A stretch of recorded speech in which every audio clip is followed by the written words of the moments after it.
d'Anvers jusque dans la métropole. Les voilà, hein, les 22 acteurs qui auront donc à cœur de coiffer les lauriers, je vais dire, en tout cas de la province, à l'issue. Messoudi.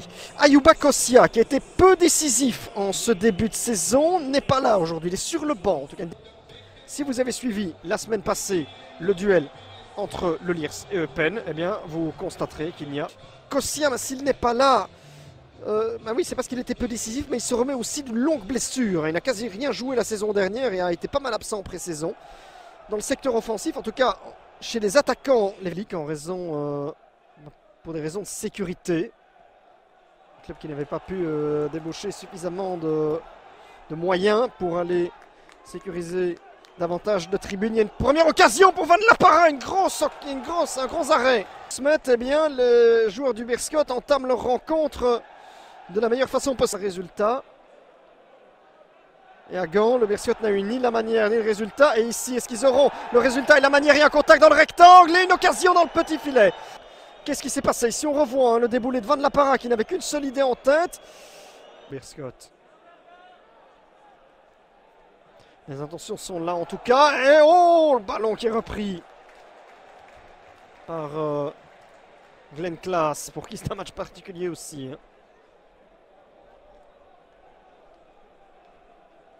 Pas facile à négocier. Les intentions du Beerscot sont là. Il semble jouer beaucoup plus juste. Beaucoup plus juste et beaucoup plus concerné. Et là, l'occasion pour Van La Parra, encore une fois, de Smet. L'ouverture, elle est pas mal vers Gendouzi. Sabri Gendouzi qui peut venir fixer Jente Mertens. Gendouzi qui va seul. Moins c'est cadré. Dégagement de Shinton. Avec Mazaki, oh, il y a un vol plané, il n'y a pas de faute. Et la récupération, elle est correcte. Gendouzi qui trouve Van La Parra qui place.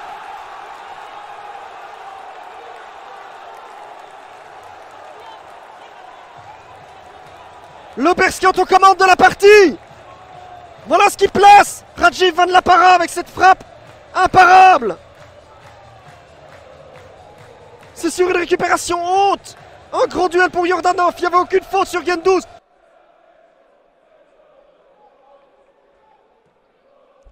Le corner est donné. Il est très aérien avec une tête. Oh, il s'écrase sur le poteau. Et attention, il y a un Dinani qui traîne. Les joueurs du Beerscot parviennent à se dégager.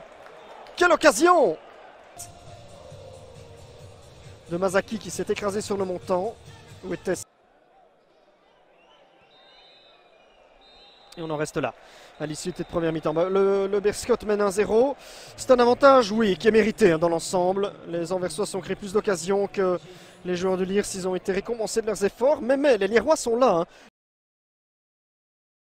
Ça pourrait quand même rassurer tout le camp du Beerscot, surtout quand on regarde le calendrier qui arrive pour les joueurs anversois. Sur le papier, attention, l'avancée d'Adinani qui décale Jente Mertens, ça s'élève vers De Buyser, il y a la tête de Bas Van Den Eynden, une autre tête ici, mais elle n'est absolument pas dangereuse. De Kerf. Mazaki qui allonge, et le duel est gagné par un Lierois. Shinton va laisser passer. On ira en Belgique à Beveren. Mayo Katika. Adinani qui a pu toucher la tentative de reprise. Bon, oui. Dogboua qui vient de monter dans son premier ballon.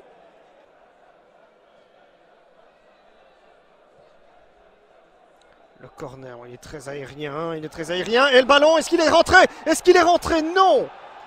Les matchs de ce soir. On a notamment... Attendez, parce qu'on a un petit ballon déposé vers Brajic, à côté.